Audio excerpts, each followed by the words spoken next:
আল্লাহ রাব্বুল আলামিন বলেন, না না, তুমি নিজে জাহান্নামের আগুন থেকে বাঁচবা, তোমার আহাল পরিবার জাহান্নামের আগুন থেকে বাঁচবে না। না না, এটা হতে পারে না।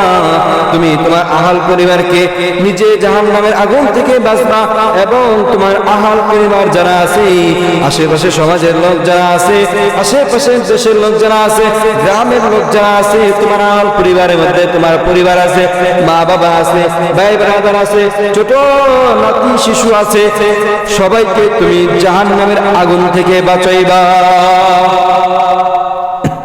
শুধু আমি বাঁচলাম এটা আমার দায়িত্ব, ইমাম সাহেব খতিব সাহেব হিসেবে এটা আমার দায়িত্ব সমাজের সকলকে এই হারাম কাজ থেকে বিরত রাখার। কিন্তু মুসলমান দেখ, গত কিছুদিন আগে যখন হ্যাপি নিউ ইয়ার হয়েছিল, 2-3 দিন আগে আমাদের দেশের আকাশে তাকিয়ে দেখা গিয়েছিল যে দেশের আকাশ নীল থাকে, সেই দেশের আকাশ বোমা দিয়ে ভরা, আলোয় আলোকিত সেই আকাশ। মুসলমানের ছেলে হয়ে তুমি এই কাজ করতে পারো না। মুসলমানের ছেলে যদি হও তুমি, তাহলে তুমি কখনো এই কাজ করতে পারবে না। তুমি মুসলমানের সন্তান নয়, যে এই কাজ করেছে তাকে তওবা করে আবার মুসলমানের কাতারে না উঠাতে হবে। এখন যারা এই কাজ করেছেন তারা আমাকে মনে মনে গালি দিতেছেন। না ভাই, গালি দিয়ে কোনো লাভ নাই। আল্লাহ রাব্বুল আলামিন বলেন, কু আনফুসাকুম ওয়া আহলিকুম নারা। ও দুনিয়ার মুসলমান, তুমি একা কেন জাহান্নামের আগুন থেকে বাঁচবা? তোমার আহল পরিবার যারা আছে তুমি তাদেরকে নিয়ে বাঁচো। তুমি বাঁচবা এবং তোমার আহল পরিবার যারা আছে তুমি তাদেরকে বাঁচাইবা। আমি বাঁচলাম, আমার পরিবারের সদস্য যারা আছে আমি তাদেরকে বাঁচাইলাম, আমার গ্রামকে বাঁচাইলাম, আমার দেশকে বাঁচাইলাম। কথা বলেন ঠিক কিনা? এইভাবে যদি আমরা সবাই দায়িত্বশীল হই, তাহলে আমাদের সমাজে এই 31st নাইট আসবে না। 31st নাইট তো মুসলমানদের কোনো কালচার নয়।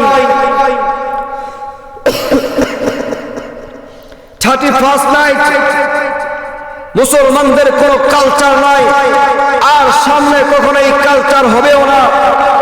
কিন্তু মুসলমান নামধারী তারা এই 31st নাইটে, বিশেষ করে যুবকরা খিচুড়ির আয়োজন করে, বিরিয়ানির আয়োজন করে, কাচ্চির আয়োজন করে, তারা এই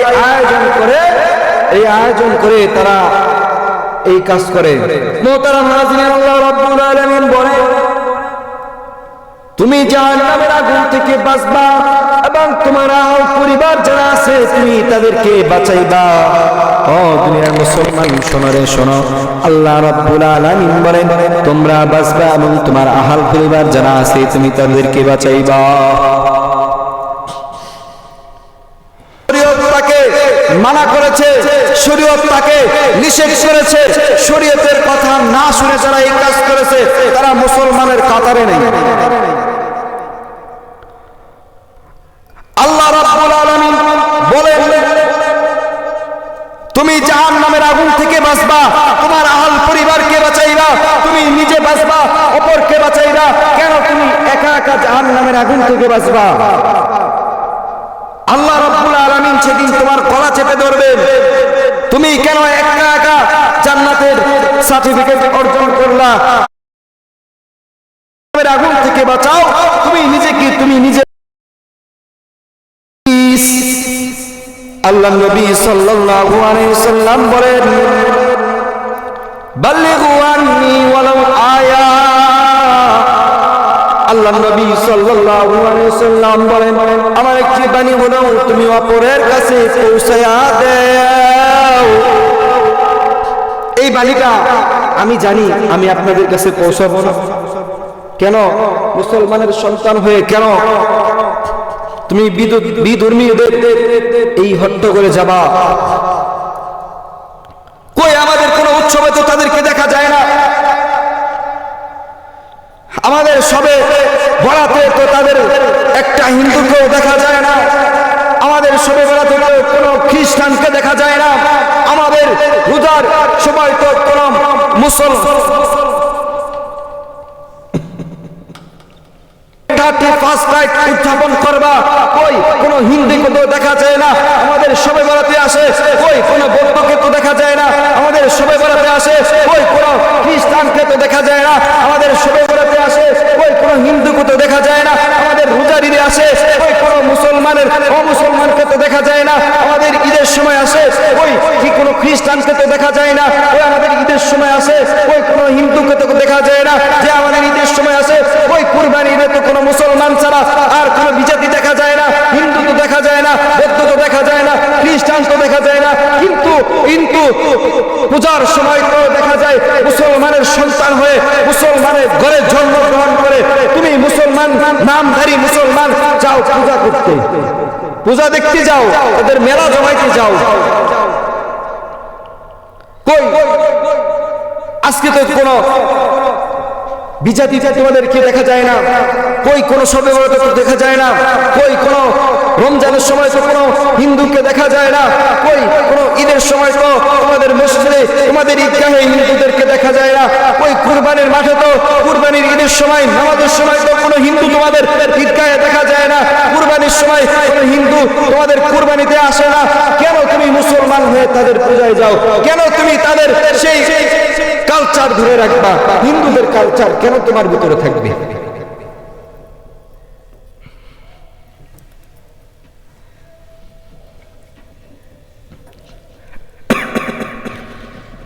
আল্লাহ নবী সাল্লাল্লাহু আলাইহি ওয়াসাল্লাম বলে যে যার সাথে যেভাবে সম্পর্ক কিয়ামতের দিন সে তার সাথে সেইভাবে উঠবে।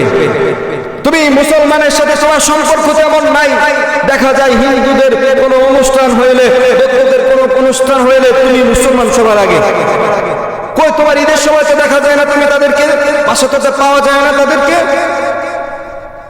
তুমি নামধারী মুসলমান, নামধারী মুসলমান থেকে আমাদেরকে নামধারী মুসলমান থেকে বিরত রাখতে হবে। দুনিয়ার মুসলমান শোনো, আল্লাহ রাব্বুল আলামিন বলে মুসলমান না হইয়া তুমি কবরে আসিও না, অর্থাৎ ঈমান না নিয়ে তুমি কবরে আসিও না। আমিনু কামা আমানান নাস, আল্লাহ রাব্বুল আলামিন বলেন ঈমান আনো, সাহাবায়ে কেরামের মতো ঈমান আনো। সাহাবায়ে কেরামরা কেমন ঈমান এনেছিল? সাহাবায়ে কেরামরা কেমন ঈমান এনেছিল? যুবক শোনো, সাহাবায়ে কেরাম তো নবীর জন্য নিজের জীবন দিয়া দিছে, তারা বিধর্মীদের সামনে দাঁড়াইয়া নবীর জন্য তাদের জন্য যুদ্ধ করেছে।